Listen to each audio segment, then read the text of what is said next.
Good evening and welcome to the Congo Hour. I am one of your hosts, Wayna, and this is Trippy. How you doing? I'm doing okay. How are you? I'm tired. I feel like Are you? I'm the energized bunny today. You had a lot going on today? I did, yes. Did you? What'd you do?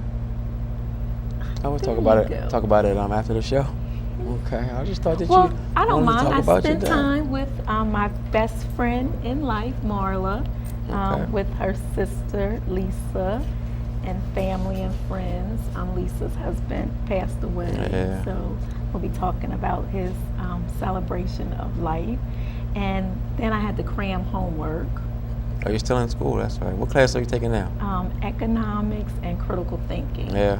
Yeah. How's it going? Really good. I'm getting A's in both classes. Okay. But I really can tell the difference when I wait to the last minute because my homework's due by 11:59. Okay. So you're So- doing it online, right? Well, no, I go to class, but my homework is due. Oh, Like okay. my quizzes and things like that, and some written assignments due by 11:59. So after we get done here, I need to go finish my homework. Okay. All And right. what else? That's it. And here. So when will you be finished? I will get my associates in May. Remember, I Okay. started out with my bachelor's, but one of my professors told me that Oh, because yeah, I was so you told close me to that. 60 credits, to switch into the associates program just looks better on my resume. Okay. And so that's what I'm doing. So I will graduate in May. All right. And then I will go back into the bachelor's program to continue and on from there. I got to catch up with Amber. She has All right. 2 masters. Yeah, she's on it. So, Okay. and yeah, and Hunter, he's doing well. Is he? Yeah. Yeah, I And saw his something where he won a DJ contest. Yeah, for the second Second year in a row, Yeah. downstate. Yeah, So yeah. he's excited. And Okay. he was real humble. He was in the newspaper down Mhm. there, and he said, I didn't really expect to win, but Yeah, I it's a saw that. blessing. I was like, oh, my baby. That's all right. So, Yeah, shout out to Hunter Blair. Yeah. DJ Blair, right? DJ Blair. Okay. And All right. then I was so tired because last night I was at the Trippy and Kia Throwdown. We had a Kia and I threw a party last night. We had a good time. It was a great turnout. Definitely want to thank everyone who came out and supported.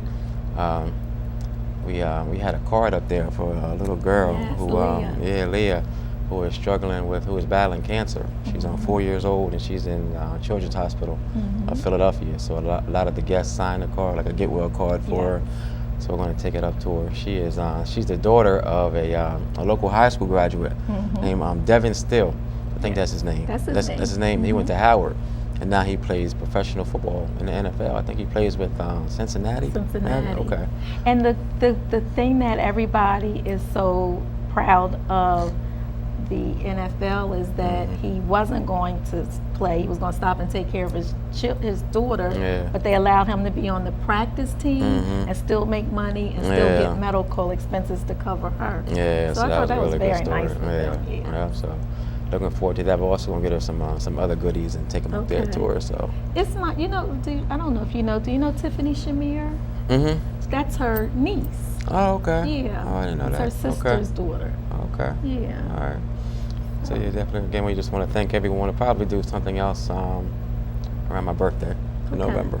Okay. So I just gotta figure out all the different logistics, and we'll put it out there. And I know you want to thank Miss C and Granny Rock. Oh my goodness! holding it down. They were my mom and Kia's mom. They were both on the front door, and they wanted to charge me for coming in there. They charged. Because if I'm by the door, I know most of the guests, so I'm like, just come on in. You don't have to. You don't have to pay. You so couldn't be near the door. So they were on the door. They charged the bouncers. They charged the owner of the club. Right. If you go back in, if you go out, come back in, it's another Oh charge. man, they were on it. But I want to definitely thank them and everybody who just came out and made it a successful event. One guy came in there, and I thanked him because I guess he was honest enough to come to me, and he said, Trippy, somebody is here who I don't get along with. He was there for about 30 seconds. He was like, so he turned back around because he didn't want. He saw it was a nice event, so he didn't want to ruin it for everybody. Right. So I respected his maturity. So he went back to my mom to try to get his money back. She said no. You step foot over the line, you in the party. Yeah, she said you're here now, no refunds. So she was rough, but somebody called me and I went back there and straightened it out for him, gave him his money back. But she's definitely a pit bull on the door. Both of them were. So That's funny. it was a lot of fun though. We want to again just thank everybody, and we'll do it again probably in November. Okay. All right. All right.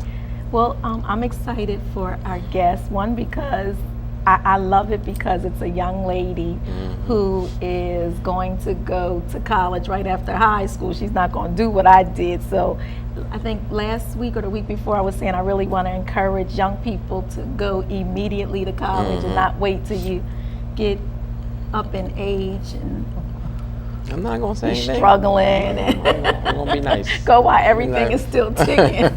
So there's another HSBC help me out here. Come on, you can do it. It's still ticking up there. Historical Black College Yeah, Tour. I know you can do it. Coming up. Almost. And actually, she went on it.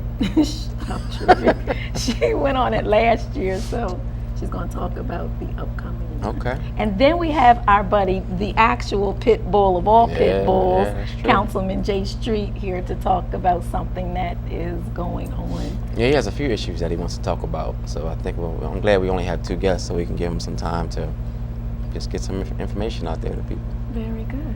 Okay. All right, you ready? Yep. All right, welcome, ladies.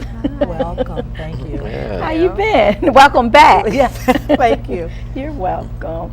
So if you would be kind and let the viewing audience know who you are and what you do, and then introduce that beautiful young lady sitting next to you. We'll do that. Hello, my name is Dr. Iris Armstrong Poston, and I am the 2014 Historically Black College and University Tour Coordinator. And this year we're doing some exciting things. And what I thought I would do is invite Miss Darielle Saunders from Mount Pleasant, who attended the tour last year. And so our tour is exciting because this year we're going to the White House. Oh, that is Okay. wonderful. And then after that, we're going to start our tour with, first of all, doing University District of Columbia and then Howard. And then we're going to do North Carolina schools, North Carolina Central, Bennett, A&T, Winston-Salem, spending the night in Nashville to do Tennessee State, Fisk, and Meharry. Then, of course, the great mothership. It's Spelman College bound. So while we're at Spelman, we hit Spelman and Morehouse at a high moment called Homecoming. And the girls will get a chance to see the institution, meet several professors. We do a number of interesting things over and beyond the tour. What makes this tour exciting beyond the White House is that we're going to include Martin Luther King's touring his historic gravesite, and we're going to see all 3 historically Black medical schools. There are 3, and the quiz will be which is the oldest, which came into, which was founded second, and which was founded third. So we can boast of having at least 3 medical schools that are designed to meet and address the needs of African Americans, number 1, specifically speak to our needs for healing and medical issues that relate uniquely to our culture and people. And then last but not least, encourage the girls to become doctors, which brings me back to Darielle, who wants to be a brain surgeon. When you were talking about hospitals, I was thinking about Dr. Ben Carson. So Yes. very good. Wow. I know, right? So she's a bright young lady because she's at Mount Pleasant. Yes. And she's in their International Baccalaureate program, which is not to be confused with anything else. It is, from everything I've learned, rigorous, It is. exciting, only takes the best and the brightest students, and she's just tracked. So I'm just delighted to have a smart young lady sitting next to me that's Spelman bound. Yeah. The mother should Yeah. like the way she That was all right. she slipped that in there. That was all right. Yeah. So tell us a little bit about yourself. Well, I am a senior at Mount Pleasant High School, and I am in the International Baccalaureate program. And sort of some things that I do in school, I am in my school's Relay for Life, which is associated with the American Cancer Society. And I am the head of gospel choir at my school. All right. And I am also in the National Honor Society. And I'm also, this will be my second time as co-captain of the cheerleading team at Mount Pleasant. Well-rounded young lady there, right? That's right. That's right. Yes, smart, can sing, and cheer. Very good. So tell us about your experience last year when you went on the tour. Well, the tour is a great experience. Before I went on the tour, I wasn't really sure where I was going to go for college, and I just wanted to take the tour to see what direction I wanted to go in. And on the tour, you get to really experience different kinds of campuses, and you get to adapt to the different lifestyle of being on a college campus. And during the tours, while we were going around to the different schools, you get to talk to the students who give you a lot of feedback as well. It's a really great experience for someone who is trying and learning about where they want to go, especially if you're really undecided about something. It really kind of steers you in the right direction, whether where you want to go or even where you don't want to. All right. Okay. So who is the tour open to? Who can go? It's open to females. Okay. Only, and we want to extend it to males, and we're looking forward to getting male chaperones when that opportunity comes. But it's really geared for 8th through 12th grade students. We get extremely excited about our 10th and 9th graders because we can reveal some things to them early so that they can get excited about essays, keeping the grades up, being sensitive around community service so that they can have something to write in their essay, and how to prepare, because they get the same tour, the same orientation, and then of course to be able to decipher whether you're a big school girl, college, university, 20,000 kids, or whether you're a small school student, 2,000, classroom of 10. So we try our best to show the diversity of colleges and universities, large and small, and then the rigors they're in between the two of them. And when is the tour? The tour is October the 15th. We leave on Tuesday night, headed for Washington, D.C. We will meet, I wish I could say we will meet Michelle and Barack, but we will certainly be in their home. Okay. Hopefully, if the senator and all of the Homeland Security regulations are satisfied, we will be there on Tuesday morning. And then from there, we will start our tour after the White House tour and hopefully the state capitol tour. We want to get both of them in. We will then do University of District of Columbia, then Howard, and then make our way to the next set of colleges. It's rigorous. We ask the girls to put on their listening ears. My seniors will be able to apply to college right then and there because application fees are going to be waived. So they're coming equipped with transcripts in hand and all of the information they need so that there is no excuse. Their money is well invested because the tour covers room and board, transportation, includes the fee waiver, in addition to a presentation that's given to the parents to enable them to understand why the college application process is as rigorous as it is. Are there any requirements that people need to know about in order to go on the tour? Other than the cost of the tour is $650. We do require good behavior and a good student. But other than that, that's all. Just a willingness to recognize that this is an opportunity and come prepared to take advantage of it. Okay. And if someone is watching, is interested in signing up, how would they sign up to go on the tour? So you would go to our website at www.naasc-de.com, and I believe if you do that, it happens to be on this poster, but I would recommend if they take a picture of that, they can do that. And all of the information is there, how to pay, what we're doing. Itineraries will be up tomorrow because we were polishing off the finishing touches. And I do want to say this to parents, that there is no guarantee that we'll go to the White House if there is an incident or any kind of national crisis. We have been told that it will be canceled.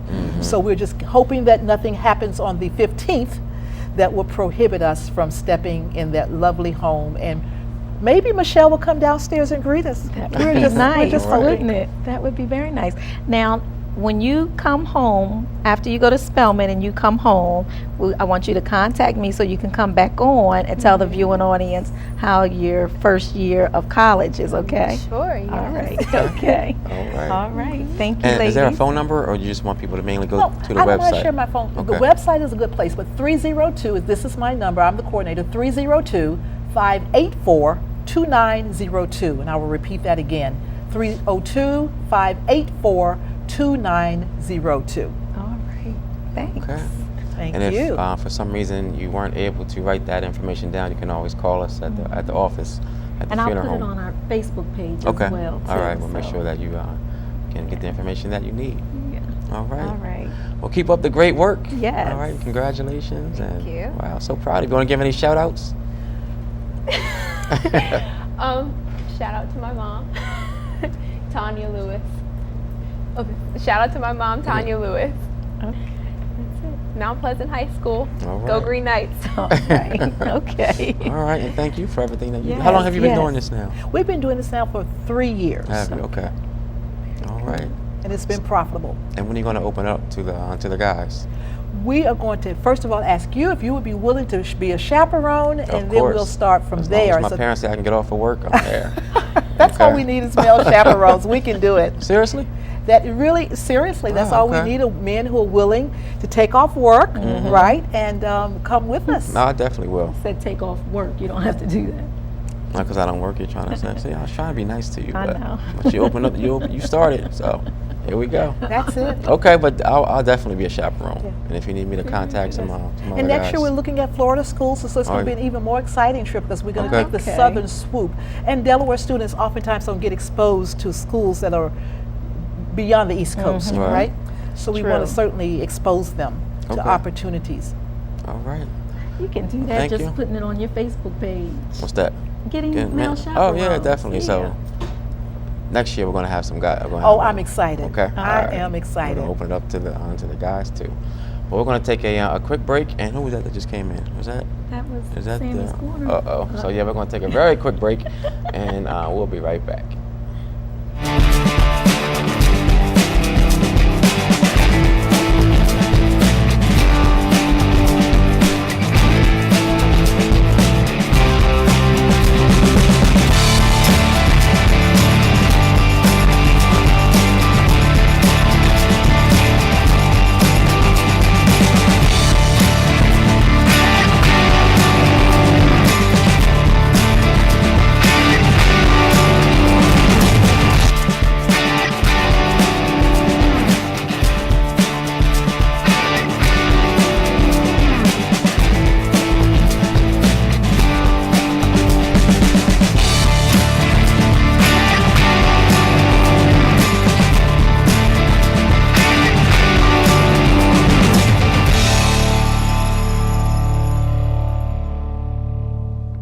Hello and welcome back to Spotlight on Newcastle County, which features all things Newcastle County, Delaware.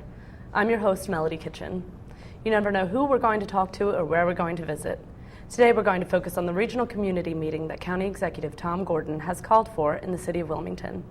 As such, I am pleased to welcome Deputy Chief Administrative Officer Samuel L. Guy, Esquire, to the NCC TV studio. Thank you for being here today, Sam. You're welcome, Melody. It's a wonderful studio you have here. Thank you. First of all, when is the meeting in Wilmington scheduled and where will it be held? The meeting is going to be Tuesday, September the 30th. It's going to run from 6:30 to 8 p.m. and it's going to be at the P.S. DuPont Middle School. Okay, and can you elaborate a little bit more on why Newcastle County is holding the meeting in Wilmington? Well, Newcastle County has had a series of regional meetings, and the county executive has determined that it would be appropriate to hold one in Wilmington, given Wilmington's population is very substantial, and there are some particular issues of interest and some services that people in the city of Wilmington need to be made aware of. Okay, what kind of meeting is this and what's on the agenda for the meeting? It's a two-part agenda. The first part focuses on issues related to services that are beneficial to City of Wilmington residents. And the second part is a heroin alert presentation.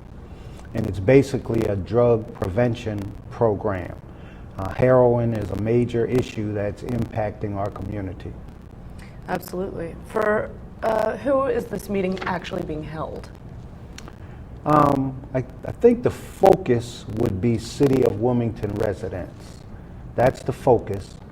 But in reality, anybody that's a resident of any municipality throughout Newcastle County, what's going to be presented that day would apply to them as well. The heroin alert is for people who are 12 years old and older, and that is relevant basically to everybody in the country. I agree. Lastly, Tom Gordon was born and raised in the city of Wilmington. Could you comment on that?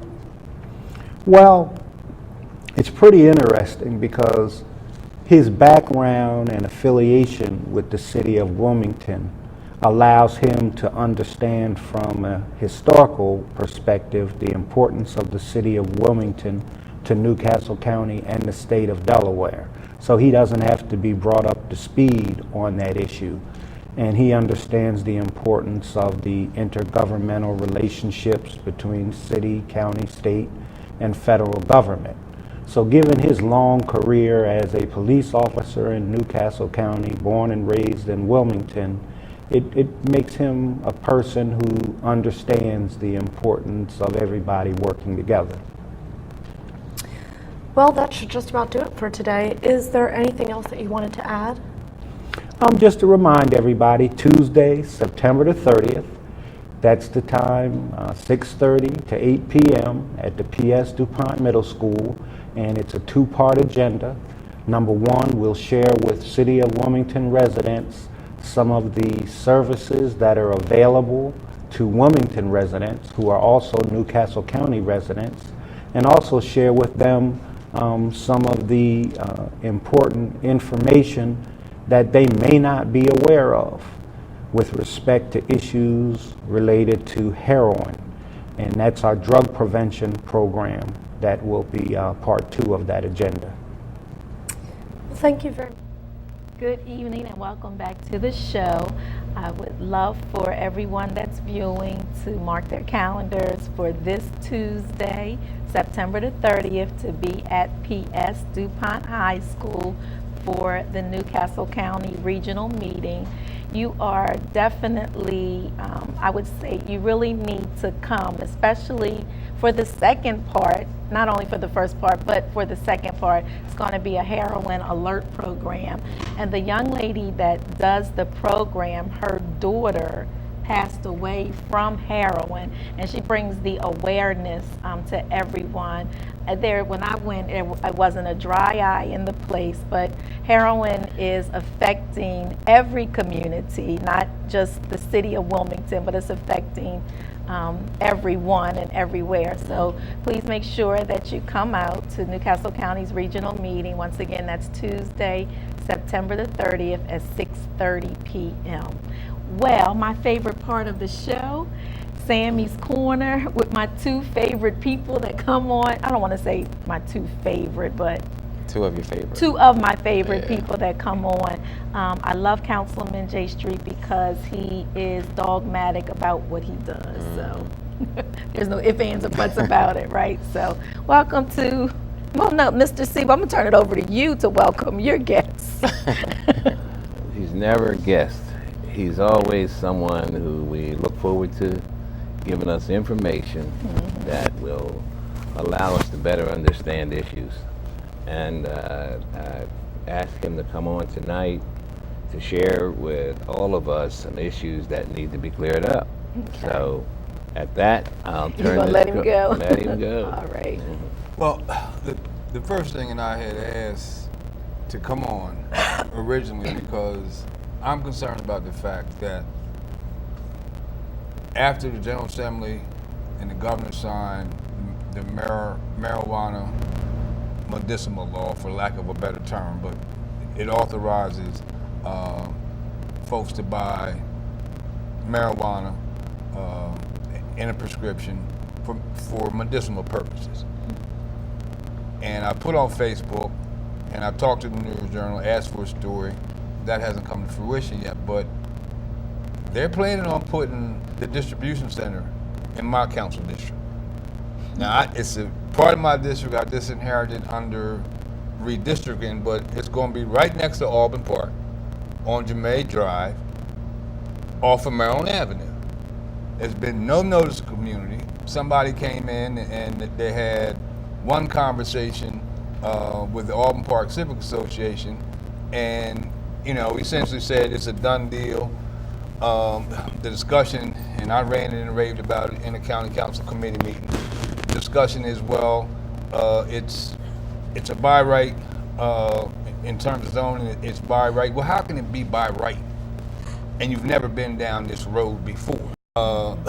You don't have any history for having a marijuana distribution center. So how can you say automatically somebody arbitrarily decided that this person has a by right to locate this here, and not even have a conversation or notification to the community? So I wanted folks to know that, one, it's in my district, it's right next to Councilman Redder's district, but I'm not sleeping to switch.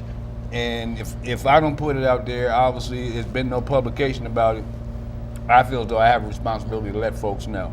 The Auburn Park Civic Association has opposed it. They are opposing it, but it impacts the entire surrounding area. Cleveland Heights, all up and down Maryland Avenue, and then it's going to impact traffic. You got tax-free marijuana down on Jermaine Drive. The city hadn't been notified. I don't know what the city's position is going to be.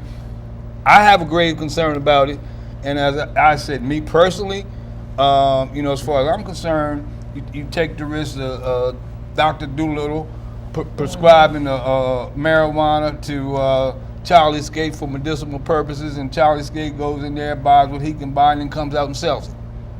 And, for folks who don't understand, you started the show talking about heroin.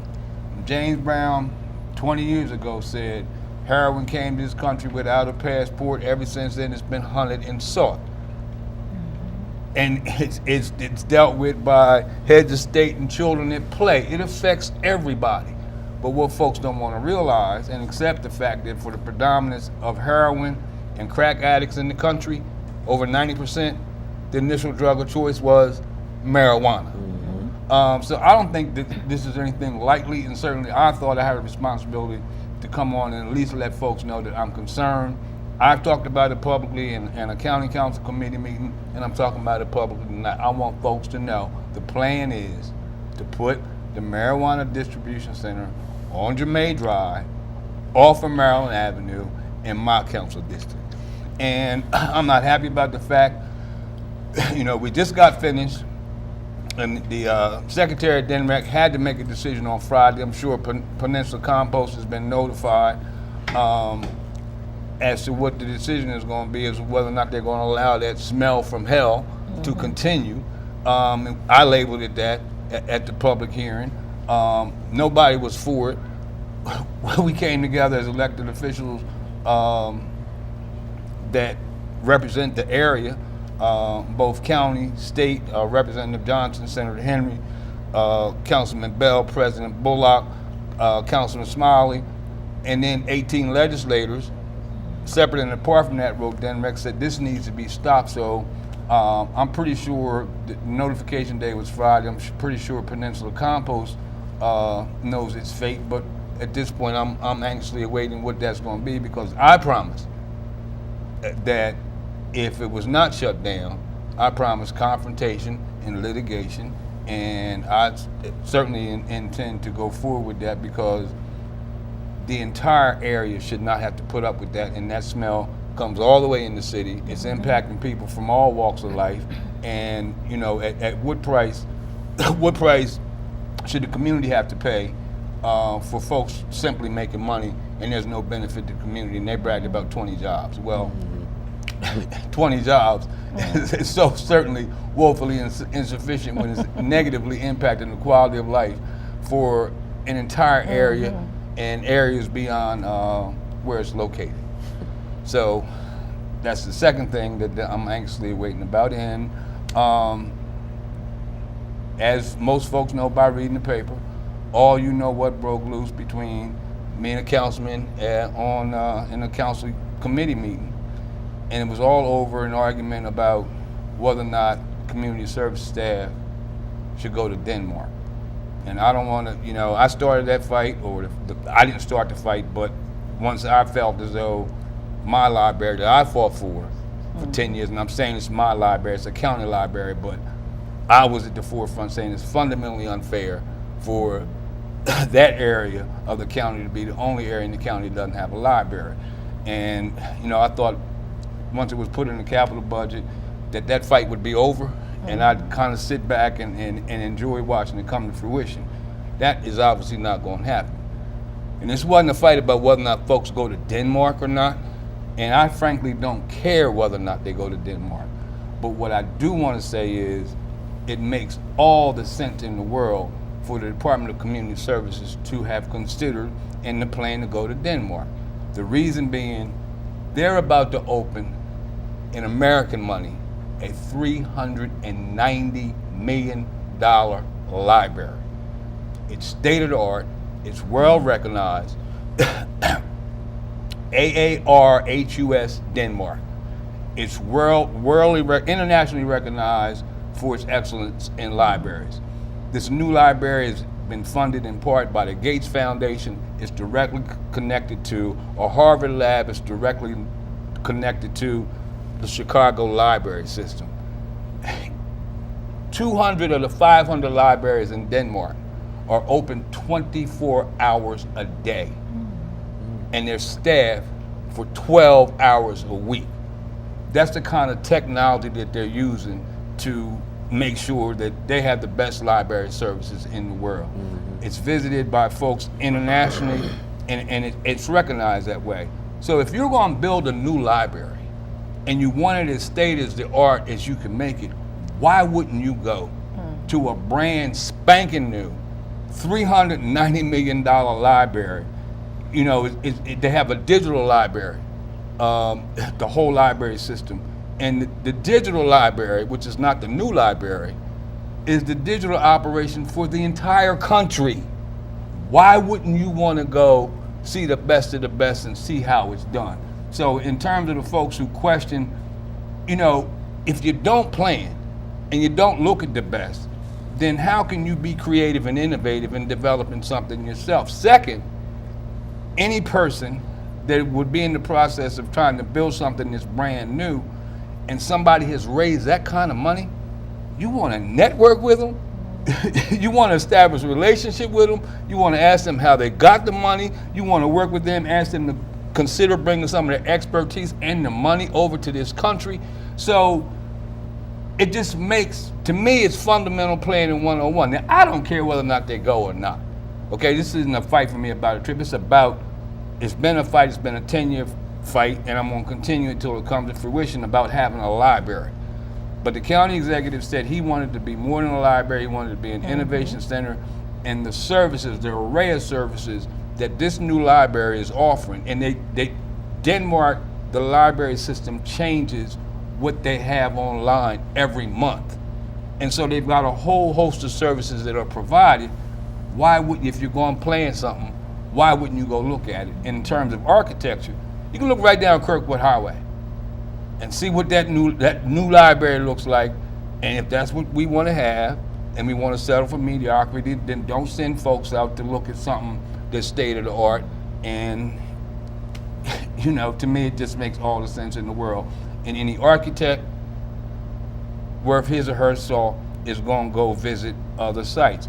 And the department, to its credit, as opposed to hiring consultants to visit libraries, they went to Denver. Some folks went to Denver, some folks went to Chicago, some folks went to Brooklyn, and now some folks are scheduled to go to Denmark. So to me, in terms of a planning process, it just makes all the sense in the world. But again, my fight was not about whether or not folks go to Denmark. This fight is about a library. And when I look around and I so much as think that somebody is attempting to sabotage a department that's trying to bring it to fruition, then I'm gonna respond and I'm gonna fight back, because it's too important to that community that has been neglected for far too long for somebody to play games with it. And the only thing I will say is it's never a good idea for folks who are envious of other people for what they do or what they have or what they stand for to be in charge of the destiny of other people. And the young folks say they don't have time for folks hating, and to the extent that I run into folks hating on this library, as badly as it's needed in the community and hating on the folks who are trying to bring it to fruition, then I'm gonna do what I think is right by the people who put me in office. I'll leave that at that. Keep on going. Well, we might as well go to school. And, I know you wanted me to talk about the priority schools last time I was on. And there's 6 schools that have been targeted by the state as so-called priority schools. And if you looked at the paper last Sunday, saying it's an outrage is about to break loose. And you've got the teachers union especially and some of the school boards saying it's a violation of local control. The fact of the matter is those 6 schools are in the city of Wilmington. And the parents in the city of Wilmington haven't had any local control since 1978. Then it was diminished in 1981. So if you're going to take away the folks who are elected by the people, you can't make that argument in the city of Wilmington because we don't elect those school boards. Secondly, the naysayers, and not that I'm totally acquiescing what's being said, or saying that there's a potential that schools will close, schools will be charterized, schools will be managed by folks other than the folks who are currently managing. That's true. Number one, I can say this now. Number one, the city is going to speak in one voice on this issue. We're looking at it collectively together. The mayor's office is involved, city council people are involved. We've had an ongoing education committee, and at the end of the day, we will speak in one voice about this. But I honestly thought, and it's not, I'm gonna say I was hoodwinked, I just misunderstood, that it was $1 million a year per school. No, it's $1 million per school over 5 years. It's not enough money. And I have been screaming since 2001, not just me, a lot of people have been screaming about the need to have a weighted funding formula for these high poverty resegregated schools. And if you don't come with a lot more money than that, then the plan is destined for failure on its surface. Second, it just can't be business as usual. I'm not sure that I agree in totality with what's being proposed. Obviously, what we have in place now is not working, but it's going to require additional resources.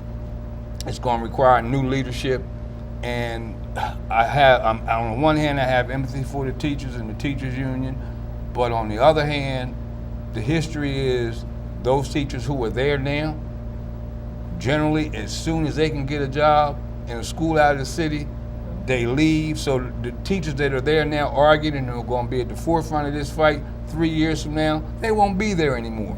So their voice can't be the voice of dominance on deciding what's going to happen with these 6 schools. It has to be the voice of the city, and I'm going to do everything I can to keep us together, both the mayor, council, advocates like myself. We're going to be working together and play a critical role and make some critical decisions about how we move forward. And finally, with the schools, I know for a fact that by the first of the year, there'll be at least 2 trials going on as relates to education. One, I know will come out this week, because that's going to move forward. And the other is, my better judgment tells me the State Board of Education is going to vote to close Moyer. And I've said publicly, where are you going to send, what public school are you going to send these children to where they're going to do any better and get the same love and nurturing that they're getting at Moyer? And until you can do that, you're not going to close Moyer. You're not going to continue the process of destroying the city's infrastructure. And you may have the wherewithal to close a school on the basis of the Charter School Act, but you're going to have a difficult time closing the school when the school takes a position that it's a violation of the Neighborhood School Act and a violation of the Choice Act. And the problem the state has with that is when that can of worm gets open, the Neighborhood School Act and the Choice School Act haven't withstood a constitutional test. Now it's game on. We'll play for all the money if that comes to fruition. So there's a lot going on and a lot of work ahead, and quite frankly, I don't have time to be engaging my time over folks going to Denmark. That's not my fight. I'm looking at the big picture and the big mission, and the mission is to get a functioning library, and to the extent practical, an innovation center on the Route 9 corridor in an area that, in my opinion, has been ignored for the last 40 years. So, on the one hand, it's a big mess. On the other hand, if you look at the big picture, it's all linked together. From heroin alert to environmental concerns to the education of our children, and county government playing its role in having a library system in place that's going to help children, families, and adults, people from all walks of life. And that's the other thing about the Denmark Library. You know, they established a goal that 90% of the Denmark population would be familiar with the library system. And they've proven that 75% of the Denmark population, especially children, are familiar with it. Somebody did some major work in innovation as it relates to advertising, recruiting, notification, and marketing the library. Why wouldn't we want to go see how we can replicate that here? So I'm back to where I started. All right, Mr. C. Well, and I always try to, on Sammy's Corner, process some information that I have that I think will help the community. I think that it's surely head and shoulders over my little information to have heard Jay tonight. I instead of me giving it, I received it, and it's quite clear. It still, I guess, bothers me to understand the lack of need of our communities and our people and our government to not understand the need of our community and the educational systems. And the library is just going to be an intricate part that will help to satisfy some of our needs. And I think this community needs to let Jay and whoever is in charge of the library system aware of their interests. The other thing that I am very, very concerned about, and that's what I heard you say about the Moyer School. And I think that's a ping pong ball that keeps being bounced around at the, I guess, at the cost of our children. Absolutely. And so why would we, and what can we do that would slow down this process and allow this to never happen again? It's so difficult to educate our kids with the old educational system. It's clear in my mind that the whole system that is required to meet the needs of our children today has to be revamped. And so whatever we can do to help our youth to, or the parents or whatever, to hop on board. And we have to make, we have to make it interesting and creative and let folks feel a part of it. To put that marijuana center without consulting the community about it, it's crazy. And to do that, again, after you have brought to their attention that it's something that needs to be reconsidered, it's crazy. And I'm crazy for going over Trippy's time and Wayna's time, but we'll have to get you back, Jay, so that you can keep people on top of what's going on in this community today. Well, my suggestion for the marijuana distribution center, if it's so harmless, put it in Greenville or put it in Centerville if it's so harmless. And if it can't go there, then it shouldn't come down to Auburn Park. And final thing about the library, you know, my desire was not just to have a library, but that the library would be there as something that would begin to revitalize the area and revitalize the community. Things could be built around it. And luckily, Senator Henry passed some legislation that enables certain areas to become downtown development districts and receive monies to help with their revitalization. And in our opinion, the library and what we want to do around it fits that like a glove. So, you know, when folks are playing games and messing with folks who are working on this project, they're playing with potential economic revitalization of an entire area. And so, as you said, when I go off about it, I think it's my responsibility to do that. And we appreciate you. So I'm going to ask you two gentlemen if you would sit tight right there so I can do some announcements, okay? And then we're going to do the funeral announcements. Environmental Justice and Public Health Forum will be Thursday, October the 2nd, 7 p.m. to 9 p.m. at the Episcopal Church of St. Andrews and Matthews, 719 North Shipley Street. They're going to talk about who's in danger, race, poverty, and chemical disasters.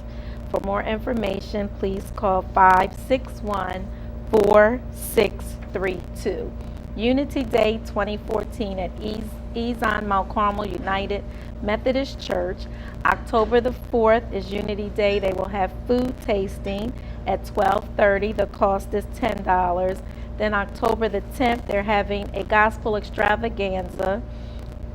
They're going to have combined choirs and soloists there.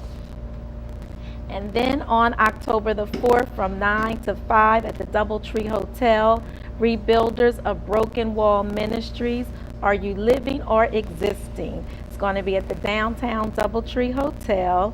And for more information, please call 367-6788. Once again, that's 367-6788. And then Brother to Walk 5-mile K run. The 6th Brother to Brother 5-mile walk run will be Saturday, October the 4th at the Brandywine Park, and is celebrating the love and legacy of Derek Rick Sean Huey. Registration is 9 o'clock. Donation is only $25. For more information, please call 731-2476. 431-2476. And I do apologize, we do have more, but we'll have to get to those on next week.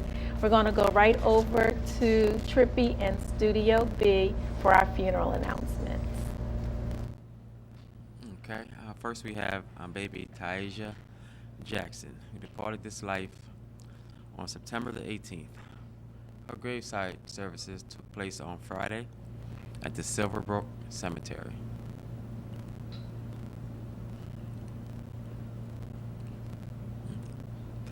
Next we have Miss Jessie Brown, age 88, who departed this life September the 22nd. Her funeral services will be on Friday, October the 3rd at 11 a.m. at the Congo Funeral Home on 24th and Market Streets. Viewing will be from 9 to 10:45 only, and her burial will take place in the Grace Lawn Memorial Park.